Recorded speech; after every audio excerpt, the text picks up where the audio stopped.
Հարգելի հայրենակիցներ, բարև ձեզ։ Այսօր ձեր հետ միասին կխոսենք Թուրքիայում նոր սկանդալի մասին, որը տեղի է ունենում այս վերջի օրերի ընթացքում, որովհետև թուրքական Roketsan ընկերությունը, որը պետական պատկանելիություն ունի եւ որը արտադրում է հրթիռներ եւ տարբեր ռազմական տեխնիկա պետության համար, տարածել է մի տեսահոլովակ, որտեղ որ նախագահ Ռեջեփ Տայիպ Էրդողանը ռազմական կոնֆլիկտների ֆոնին ասում է այսպիսի բառեր. մի վախեցեք, մի գնացեք, մի տխրեք, Ալլահը մեզ հետ է, եւ ներկայացված է այդտեղ թուրքական բանակը ինչպես Ալլահի զորք եւ ինչպես իսլամի վերջին բանակը։ Այս տեսանյութը շատ ակտիվ է տարածվել սոցիալական ցանցերում, առաջի հերթին խոսք է գնում իհարկե հենց թուրքական սոցիալական ցանցերի մասին եւ վիրուսային է դարձել նույնիսկ, եւ պետք է ասել, որ մենք այստեղ տեսնում ենք, որ պետությունը թուրքական օգտագործում է կրոնական ռետորաբանությունը եւ աշխարհաքաղաքական գործընթացները այն նպատակով, որ ձևավորի ներքին աջակցություն։ Այս զուգահեռ գործընթացների ֆոնին իհարկե կարևոր տեղեկատվություններ կան, որ Թուրքիան շարունակում է մնալ եւ ակտիվորեն աջակցել իսլամական պետություն տերորիստական խմբավորման գործունեությանը, որոնք օգտագործում են Թուրքիան ինչպես միջանցիկ տարածք եւ նույնիսկ կա հիմա վերջի տվյալները, որ Թուրքիայի տարածքում ձևավորում են հատուկ ուսումնական ճամբարներ սեփական ահաբեկիչներին, մարտիկներին պատրաստելու համար։ Շատ հետաքրքիր է իհարկե, որ զուգահեռ մենք տեսնում ենք ռազմատենչ ռետորաբանություն եւ քարոզչություն եւ ջիհադիստական ցանցերի գործունեություն։ Արեք սկսենք սկզբից։ Առաջի հերթին իհարկե հորդորում եմ ձեզ բոլորիդ, հարգելի հայրենակիցներ, որ անպայման լայքեք այս վերլուծությունը, դուք դրանով գնահատում եք իմ աշխատանքը, նաև բաժանորդագրվեք ալիքին, դնեք զանգակը, գրեք ձեր մեկնաբանությունները, միշտ կարդում եմ, պատասխանում եմ եւ զուգահեռ դրա առաջարկում եմ նկարագրությունում եւ առաջին մեկնաբանությունում կլինի անդամակցել ալիքին կամ այստեղ YouTube-ում կամ Patreon-ի միջոցով ես ստանալ նաև հավելյալ վերլուծությունների հանդեպ հասանելիություն։ Շնորհակալ եմ բոլոր նրանց, ով դա արդեն արել է։ Եվ այսպես անցնում ենք արդեն մեր այսօրվա բուն թեմային, շատ հետաքրքիր եւ մանրամասն տեղեկատվություն եմ պատրաստել ձեր համար։ Պետք է ասել, որ Roketsan-ի նոր հրթիռային համակարգների ուրեմն ներկայացնելու ժամանակ է տեղի ունեցել այս ուրեմն Roketsan-ը կարելի ասել, որ հսկայական զենքի արտադրող է եւ այդտեղ ներկայացրել են այսպես ասեմ, գովազդային տեսանյութ, որը սկսվել է Գազայում, ուրեմն կադրերից, շարունակվել է եւ Սուդանի, Մյանմայի եւ Ղարաբաղի կադրեր նաեւ կային այդտեղ, եւ դրանից հետո արդեն ավելի ուշ տեսանյութում ներառված է Էրդողանի ելույթը, եւ այդ ելույթի մի հատվածում ինքը ասում է, որ թուրքական բանակը իսլամի վերջին բանակն է եւ Ալլահի անունով բարձրացված փոթորիկ է թուրքական բանակը։ Տեսանյութը ուրեմն նաեւ ուղեկցվում էր համառության կոչերով եւ հայտարարություններով, որ Ալլահը մեզ հետ է։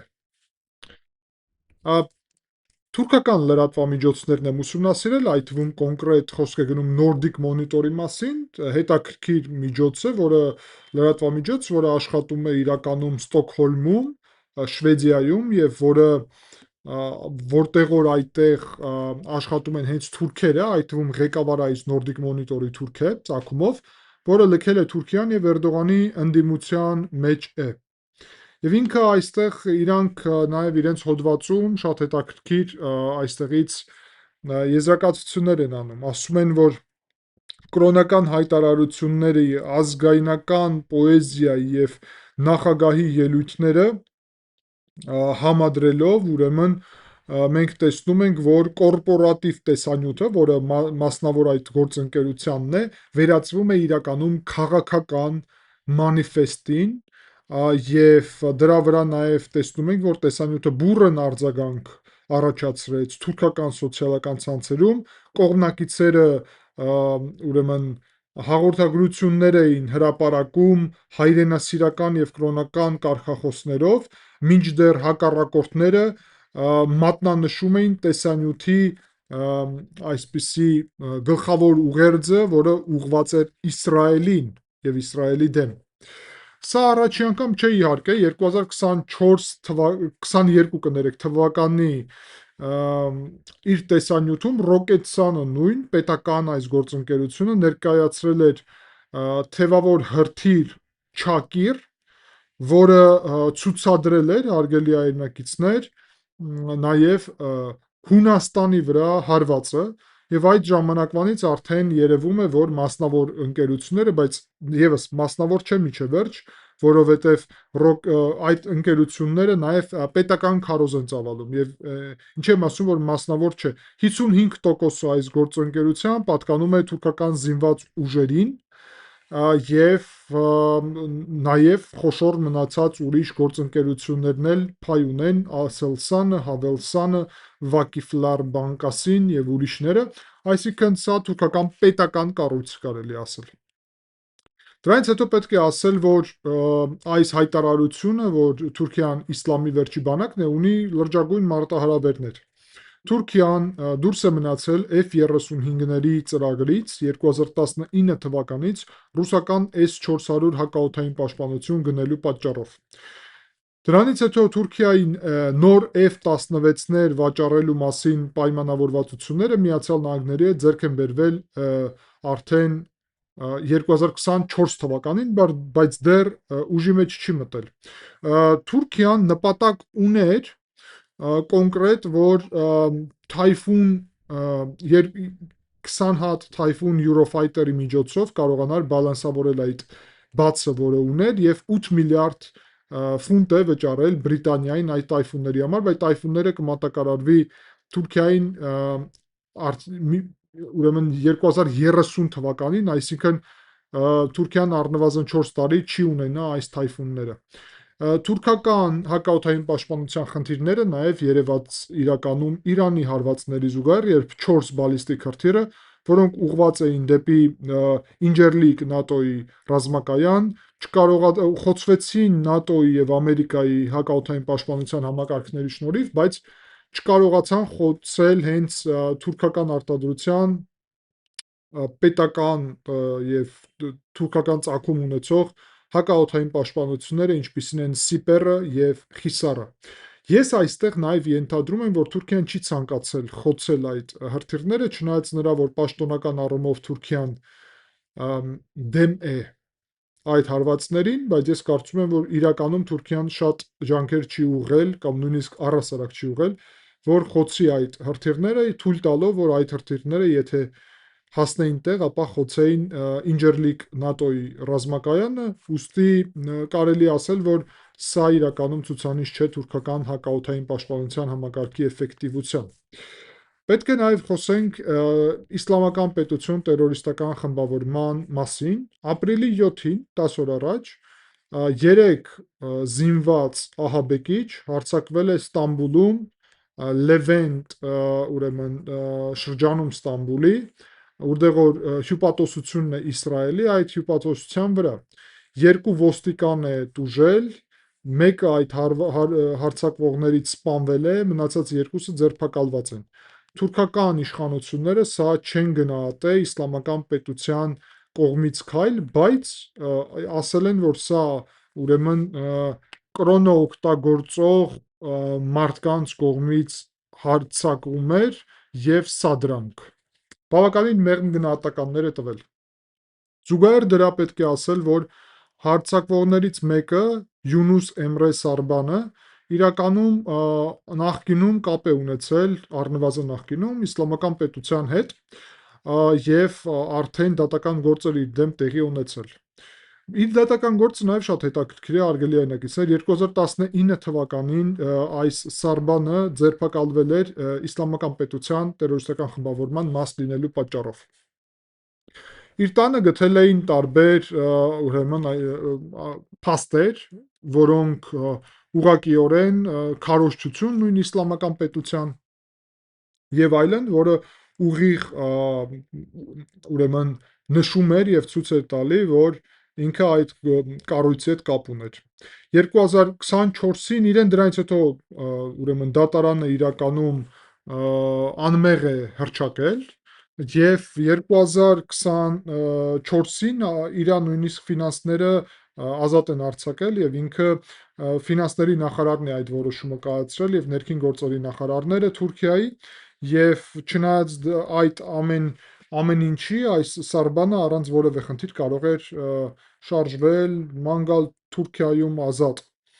Երկու ուրիշ արձակվողը Սաբրանի հետ միասին դա եղբայրներ Չելիկներն էին, Օնուր եւ Էնես Չելիկները,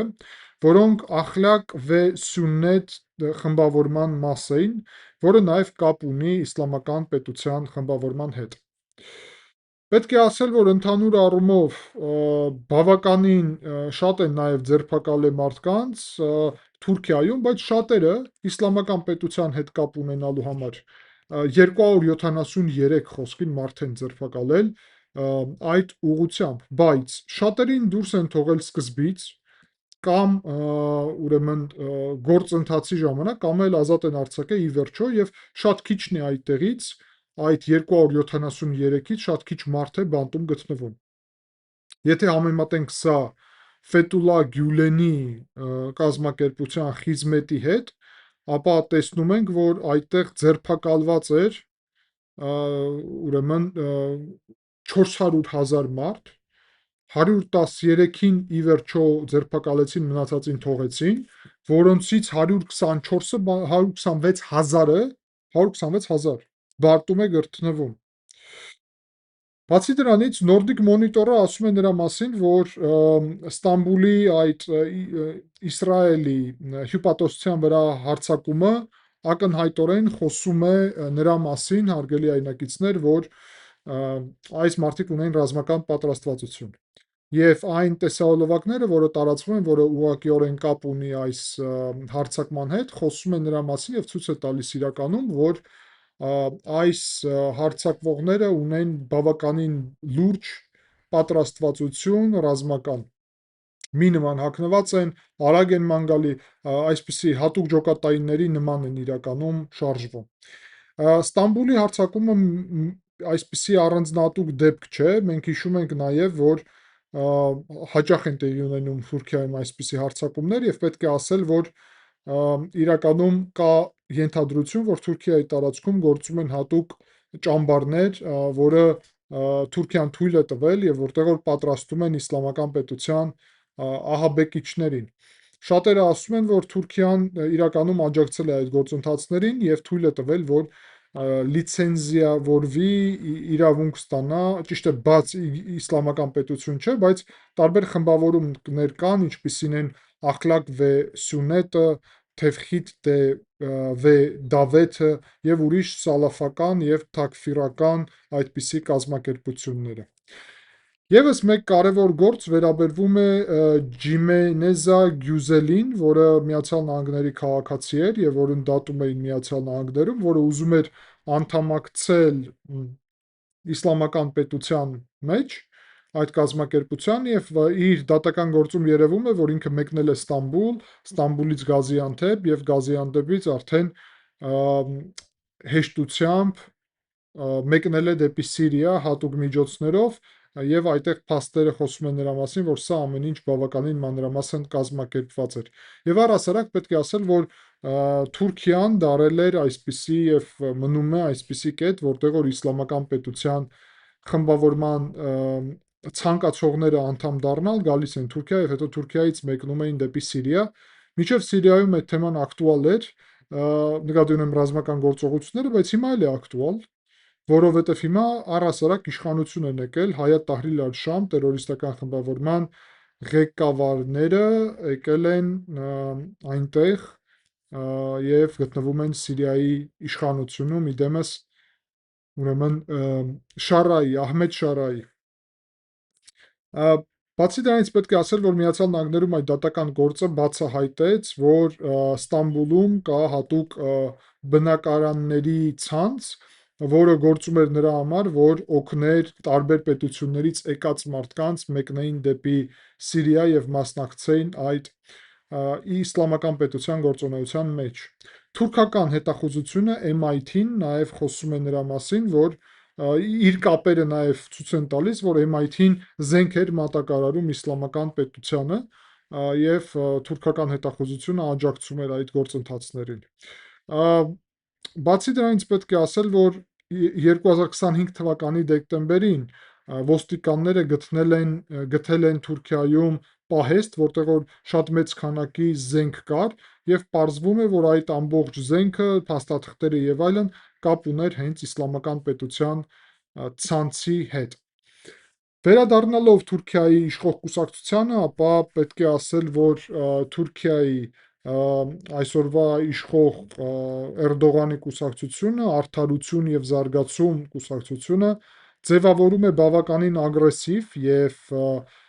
այսպիսի կրոնական պատկեր աշխարհի մասին, աշխարհայացք ձևավորում է կրոնական բաղադրիչով եւ Nordic Monitor-ը նշում է, որ քաղաքական տարբեր ակտիվիստները WhatsApp-ով եւ տեղի ցանցերով ներկայացնում են Էրդողանին ինչպես նեո-օսմանյան խալիֆին եւ խոսում են նրա մասին, որ Թուրքիան պետք է Արևմուտքի եւ Իսրայելի դեմ գործի։ Այդպիսի նաև ռետորաբանություն է հնչում պրոպագանդիստ Իբրահիմ Կարագյուլի հայտարարություններում, ով ասում է, որ պետք է Թուրքիան գրավի Իսրայելը, օկուպացնի Իսրայելը, այրի Թել Ավիվը եւ ազատագրի Երուսաղեմը ճակերտներում։ Տարբեր նաև կրոնական գործիչներ կան, ինչպիսին են Խարետին Կարամանը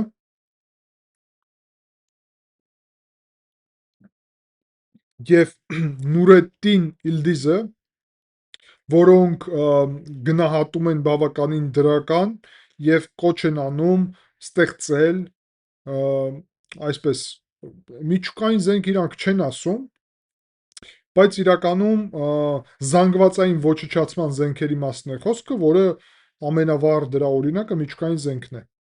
Այս նարատիվները ընդհանուր առումով ցույց են տալիս, որ Թուրքիայում կրոնը եւ քաղաքական գործընթացները իրար հետ փոխկապակցված են։ Դպրոցներում սովորացնում են Թուրքիայում այդ իրանց կարևոր ծրագրին, որը վերաբերվում է ծովին եւ կապույտ հայրենիք է կոչվում, եւ նաեւ ռազմական ուսումը դպրոցներում շատ բարձր մակարդակի վրա է։ Իսկ պետական ԶԼՄ-ները տարածում են տարբեր տեղեկատվություններ, տարբեր այսպիսի պրոպագանդիստական հռետորաբանություն իսլամի վերջի բանակի մասին։ Իսլամի վերջի բանակ գաղափարախոսությունը նշանակում է, որ Թուրքիան իրեն դրսևորում է ինչպես կենտրոնական ուժ իսլամում։ Հիմա կարծում եմ ձեր համար հասկանալի է, հարգելիներ, որ թե որտեղից է գալի պատճառը նրա, որ Թուրքիան Իրանին համ չի աջակցում, համ էլ ինչ որտեղ մոտ է գաղափարով, որովհետև Թուրքիան մրցակից է տեսնում Իրանը, որը շիիտական է, իսկ Թուրքիան սուննիտական է։ Թուրքիան ուզում է սուննիտական աշխարհում դառնա առաջնահերթ եւ այս միակ բանակի կարգավիճակը նաեւ նշում է վերջի բանակի, որ իրանական բանակը պետք է պարտվի, որ հետո Թուրքիան միակը լինի, եւ մենք տեսնում ենք այստեղ հետաքրքիր գործընթացներ, հարգելիներ, այդ հետաքրքիր գործընթացները վերաբերվում են ուղիղ կարելի ասել, որ անմիջապես կապ ունեն օրերս նախապատրաստվող հանդիպման հետ, որը տեղի է ունենալու Թուրքիայում, եւ այդ հանդիպումը լինելու է 3 կամ 4 պետության մասնակցությամբ։ Լինելու է այն սուննիտական իսլամական ՆԱՏՕ-ն, որի մասին մենք ձեր հետ խոսել էինք, այսինքն խոսք է գնում կոնկրետ Թուրքիայի, Պակիստանի, Սաուդյան Արաբիայի եւ հնարավոր է նաեւ Եգիպտոսի մասին, որոնք պետք է հավաքվեն եւ այն երակողմ քառակողմ դաշինքը, որի մասին մենք ձեր հետ խոսել էինք ալիքում, հիշում եք, պետք է նորից քննարկեն։ Այն, որ այդ միջոցառումը տեղի է ունենալու Թուրքիայում, խոսում է նրա մասին հարգելի այրնակիցներ, որ կողմերը, առնվազն Պակիստանը եւ Սաուդյան Արաբիան արդեն տվել են համաձայնություն, որ միանա այդ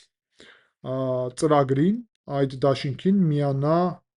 ուրեմն Թուրքիան։ Եվ դա շատ կարևոր է։ Թուրքիան այդտեղ փորձում է գտնել Սաուդյան Արաբիայի ֆինանսավորումը եւ աջակցությունը քաղաքական, միևնույն ժամանակ գտնել Պակիստանի հետ հնարավոր է միջուկային զենքի բաղադրիչները։ Օրերս հնչեց այսպիսի հետաքրքիր հայտարարություն. եթե Իսրայելը միջուկային զենք կիրառեր Իրանի դեմ, ասեցին Պակիստանից, ապա Պակիստանը կկիրառե միջուկային զենք Իսրայելի դեմ։ Սա շատ հետաքրքիր, եւ կասեի զարմանալի, բայց նաեւ կարևոր հայտարարություն է։ Սա եւս մեկ անգամ խոսում է, որ Միացյալ Նահանգները իզուր չէ, որ իրենց ռազմական դոկտրինի մեջ ներառել են Ռուսաստան, Չինաստան, Իրան եւ Հյուսիսային Կորեայի հետ միասին Պակիստանը ինչպես գլխավոր վտանգ։ Ժողովրդավարության պաշտպանության հիմնադրամի տվյալներով 2013 թվականին 30,000 ահաբեկիչ է անցել Թուրքիա-Սիրիա այդ սահմանը եւ շատ մեծ դեր էր ունենում Թուրքիան աջակցելու այդ գործընթացները։ Վերջի տարիների ընթացքում վտանգավոր ուրիշ գործընթաց է, Դիանետն է։ Թուրքիայի կրոնական կառավարման համակարգը Թուրքիան կրոնը կառավարում է պետության միջոցով, այսինքն թուրքական պետությունն է կառավարում կրոնը ամբողջությամբ։ Եվ ասեմ ձեզ, որ գուցե բոլոր պետություններում կրոնը կառավարվում է պետության կողմից, բայց կա կարևոր հարց, որ պետության։ Թուրքիայի դեպքում թուրքական պետության, բայց խոսքին Հայաստանի դեպքում մենք ձեր հետ դրա մասին շատ ենք խոսել, կրոնը կառավարվում է ոչ հայկական պետության կողմից, այլ ռուսական։ Եվ ուստի հիմա կարծում եմ ձեր համար ավելի լավ հասկանալի է այդ թվում Հռոմի Պապի հետ վարչապետ Փաշինյանի այդ քննարկումը, որը մենք վերլուծեցինք ձեր հետ միասին մանրամասը, հիշում եք, եւ դա շատ կարեւոր էր։ Եվ որտեղ որ մենք ձեր հետ խոսեցինք շատ կարեւոր բաղադրիչի մասին, հարգելիներ, թե ինչու Հայաստանը պետք է այլևս չլինի այդ կրոնական ֆորպոստ նաեւ այստեղ։ Այսինքն, ինչի մենք պետք է գնանք այդ ֆորպոստի տրամաբանությունից դուրս գալու ուղղությամբ եւ այնինչ արել է Հռոմի Պապը, ինչ ասել է նախկին Հռոմի Պապը, վարչապետ Փաշինյանին եւ ինչ վարչապետ Փաշինյանը արձագանքել է, շատ մեծ կարեւորություն ունի, որովհետեւ Թուրքիան, որը իրան իսլամական աշխարհի վերջի իսլամական բանակ է ուզում դրսևորել, շեղվել է Մուստաֆա Քեմալ Աթաթուրքի սեկուլարիզմի գաղափարներից եւ վերադարձել է Օսմանյան կայսրության գաղափարախոսությանը, Հայաստանը իրան դրսևորելով ինչպես կրոնական ֆորպոստ, քրիստոնեական տրամաբանության մեջ, այլ ոչ թե ինչպես սեկուլար պետություն, վտանգ է ձևավորում իր դեմ եւ դառնում է թիրախ, որը գուցե շատ պետություններին, ազգերին եւ տարբեր ազդեցության խմբերին ձեռ տա, որ Հայաստանը լինի այսպիսի թիրախ իրենց քաղաքական օրակարգների համար։ Ուստի այստեղից է գալի, որ մենք տեսնում ենք, որ նաեւ Ռուսաստանի կառավարումը, ղեկավարումը հայ առաքելական եկեղեցում վտանգավոր է հայկական պետության համար։ Այստեղից է գալիս, որ Կտրիչ Ներսյանի կողմից նաեւ նշելը ճակերտներում Արցախի հանրապետություն իր ելույթի ժամանակ եկեղեցում, ելույթ եմ ասում, որովհետեւ դա քաղաքական ելույթ էր, վտանգավոր է, սպառնալիք է, հակապետական է։ Կրոնը խառնել քաղաքականության մեջ դա շատ եւ շատ վտանգավոր է, հատկապես երբ քո հարևանը կրոնական ռադիկալիզմի ուղղությունով է շարժվում, որը քրիստոնեության հետ համեմատ իսլամը ռազմատենչ կրոն է, եւ զուգահեռ դրա Թուրքիան մեր հետ էթնիկ խնդիր էլ ուներ, ցել է առնվազն նախկինում, եւ հայ-թուրքական հակամարտությունները հայտնի են բավականին բոլորին, եւ ուստի վտանգները ահռելի են։ Եվ այդտեղից է նաեւ գալիս կարեւորություն, որ մենք ուշադիր լինենք այս հարցերի հանդեպ եւ հասկանանք գործունեությունը, որովհետեւ Եվրոպայում Դիանետը, թուրքական պետական կրոնական կառույցը, տեսնում ենք, որ իր գործունեությունը տարբեր եվրոպական պետություններում, Գերմանիայում, Ֆրանսիայում սահմանափակել են, որովհետեւ կան կասկածներ, որ իրականում Դիանետը այսպիսի անվտանգային եւ քարոզչություն է ծավալում եւ միևնույն ժամանակ փորձում է հետախուզական այսպիսի համակարգ ձևավորել եւ ցանց փաստացի գործակալական ցանց ձևավորել այդ պետությունում, որտեղ որ գործում է։ Ուստի արգելի այնակիցներ, այսքանով պետք է արձանագրել, որ Թուրքիան միևնույն ժամանակ իր բանակը, ինչպես վերջի իսլամական բանակ է ներկայացնում, միևնույն ժամանակ աչք է փակում մեղմ ասած իսլամական պետություն տերորիստական խմբավորման ուղղությամբ, ցույց է տալիս այդ ռոկետսանը, որ սա պետական, ռազմական, կրոնական, նացիոնալիստական եւ ռազմատենչ քաղաքականությունը կապ ունի իսլամական օրակարգի հետ, եւ մենք տեսնում ենք, որ տերորիստական խմբավորումների հետ պայքար չկա։ Ուստի այս ամենը անմիջապես սպառնալիքներ են, շատ կարևոր փաստեր, տեղեկատվություններ, որը համարեցի շատ կարևոր ձեզ ներկայացնել եւ մենք պետք է սա հաշվի առնենք մեր նաեւ ուրեմն օրակարգում, այսինքն մարդիկ ռուս օլիգարխ Սամվել Կարապետյանը, որը ցույց է կազմակերպում Երևանում եւ այդտեղ քահանա է ելույթ ունենում, քաղաքականությունը խառնելով կրոնի հետ։ Գագիկ Ծառուկյանը, որը արձան է աշխարհում ամենամեծ ուզում տեղադրել նաեւ այդտեղ, գիտեք, Հայաստանում, նաեւ կրոնական բաղադրիչով։ Ես ուզում եմ, որ դուք լինեք ուշադիր այն առումով, որ մեզ փորձում են օգտագործելով կրոնը, իսկ չմոռանաք, կրոնը միշտ էլ քաղաքական ազդեցության մեխանիզմ է եղել, կա եւ մնում է եւ մնալու է, ոնց հասկանում ենք։ Ուստի ես սրան նայում եմ զուտ քաղաքական եւ աշխարհաքաղաքական համատեքստում եւ այս մարդիկ պոպուլիստական նպատակներով փաստացի վտանգավորում են Հայաստանի, վտանգներ են ստեղծում Հայաստանի համար։ Հայաստանը չպետք է իրեն դրսևորի եւ վարչապետ Փաշինյանը այդտեղ շատ ճիշտ է, ինչպես կրոնական ֆորպոստ, չպետք է տրամաբանությունը տանի կրոնական հակամարտության, այդ թվում, երբ այսպիսի միջավայրում է ապրում շատ վտանգավոր եւ ուրեմն բավականին բարդ լարված իրավիճակում։ Իսրայելը իհարկե իր դասերը այստեղից կքաղի, համոզված եմ, եւ այն վերջի շփումները, որը եղել են ճակերտներում, պատասխանները, հարցակումները քաղաքական եւ այլն, շատ մեծ նաեւ նշանակություն ունեն Երուսաղեմի եւ Անկարայի միջեւ մենք տեսնում ենք, որ սրվում է հարաբերությունները, Վաշինգտոնը նաեւ այդտեղ դեր ունի, ուստի Հայաստանը պետք է առաջերտին զգուշ լինի, իսկ երկրորդը մենք պետք է